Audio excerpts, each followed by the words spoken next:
Indonesia memiliki beragam kebudayaan seperti budaya yang dapat kita ketahui, seni tari, dan juga penampilan-penampilan lokal, keterampilan-keterampilan yang seperti penulisan, yang mana dari keterampilan penulisan itu dapat kita lihat dari karya-karya atau yang tertulis dalam manuskrip atau yang biasa disebut itu naskah kuno.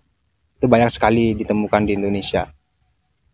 Dan dari itu kita dapat mengetahui bahwa nenek moyang kita adalah orang-orang yang memiliki keahlian dan keterampilan yang sangat-sangat tinggi dari segi keseniannya.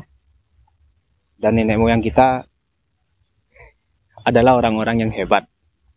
Kehebatan nenek moyang kita itu terbukti dari peninggalan-peninggalan, yakni berupa naskah kuno atau manuskrip sekitar 124.000 lebih yang telah ditemukan di Indonesia. Dan manuskrip itu merupakan tradisi penulisan yang mana memuat suatu budaya lokal, sejarah, ataupun cerita rakyat, kesenian, undang-undang, dan lain sebagainya. Itu tertulis di dalam naskah kuno yang ada di Indonesia. Dan hingga hari ini tradisi penulisan yang dapat ditemukan menurut Profesor Oman Fathurrahman itu sekitar 17 aksara yang dimiliki oleh kita, yakni Indonesia. Dari 17 aksara yang telah ditemukan di Indonesia, di Sumatera terdapat aksara Batak, aksara Incung, aksara Ulu, aksara Basemah, aksara Rejang, aksara Melayu, dan kemudian jika kita melihat di wilayah Pulau Jawa, itu terdapat aksara Jawa kuno, dan aksara Pegon, yang mana aksara Pegon ini masih hidup di kalangan lingkungan pesantren. Dan di daerah Sunda juga ditemukan aksara Carakan Sunda. Dan jika kita melihat di Pulau Bali juga terdapat aksara Bali. Kemudian di Pulau Sulawesi juga ada aksara Bugis. Sangat banyak sekali aksara yang ditemukan di Indonesia ini. Aksara yang masih hidup di Indonesia ini adalah aksara Pegon, yang mana aksara Pegon itu masih diterapkan dalam lingkungan pesantren dalam tradisi penyalinan atau mengartikan kitab-kitab yang menggunakan aksara Pegon untuk mengartikan suatu kitab. Aksara yang masih aktif atau yang masih hidup di Indonesia adalah aksara Pegon.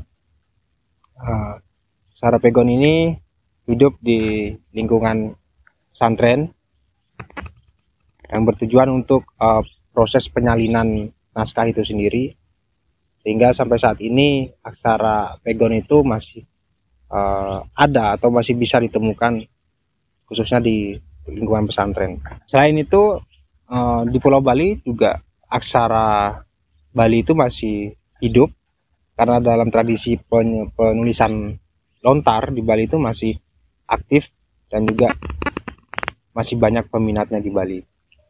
Dari beberapa aksara di Indonesia yang tadi sudah dijelaskan, saat ini aksara-aksara tersebut sudah kehilangan eksistensinya dikarenakan faktor adanya pemberantasan buta aksara yang ada di Indonesia. Karena peraturan tersebut sebenarnya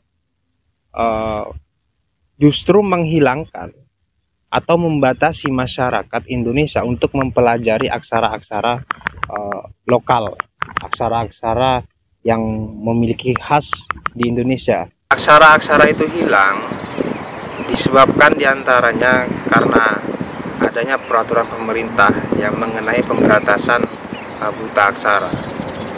Justru peraturan tersebut malah membuat aksara-aksara lokal atau aksara asli di Indonesia itu justru mengalami kehilangan eksistensinya, karena dalam program pemerintah tersebut justru yang dipahami atau yang dipelajari adalah aksara Latin, sedangkan aksara lokal sebagaimana peninggalan dari nenek moyang kita justru tidak dijamah, kemudian terjadi kehilangan identitas kita.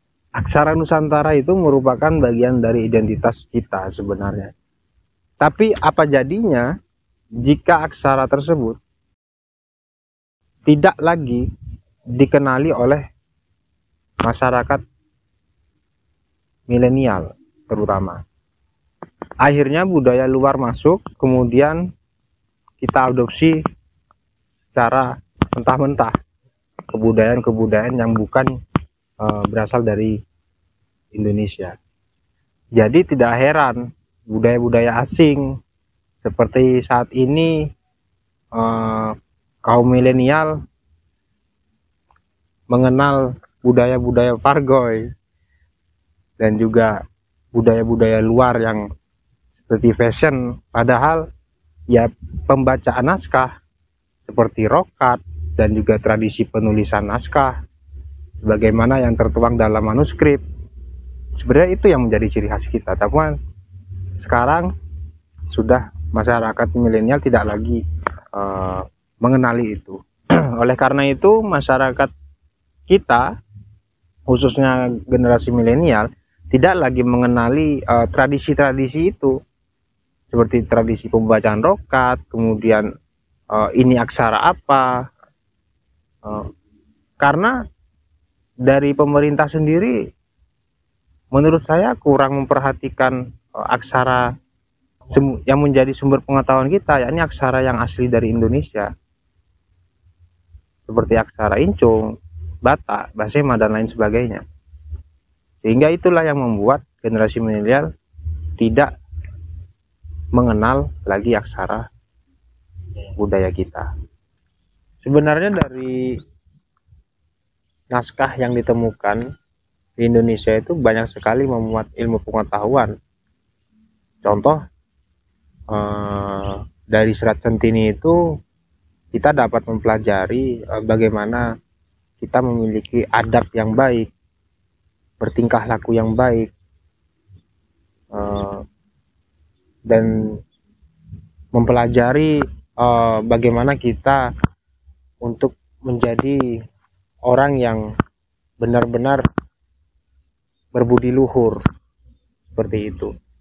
Tapi kan karena tidak dikenal aksaranya, sehingga masyarakat saat ini tidak bisa atau tidak mengetahui apa dari isi naskah itu.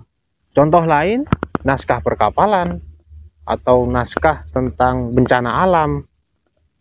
Gimana kita kalau misalkan kita melihat sekarang bencana alam itu sebenarnya sudah tertuang di dalam naskah, bagaimana cara penanggulangannya, seperti itu. Tapi kan lagi-lagi kita tidak memiliki kesadaran yang lebih untuk mempelajari naskah tersebut, karena keterbatasan kita tidak mengetahui aksara apa dan isinya apa. Sebenarnya pemerintah bukan tidak memperhatikan sama sekali, cuma menurut saya pemerintah kurang maksimal. Contohnya Mulok, itu ya muatan lokal, materi-materi dari jenjang pendidikan SD, SMP, sampai SMA.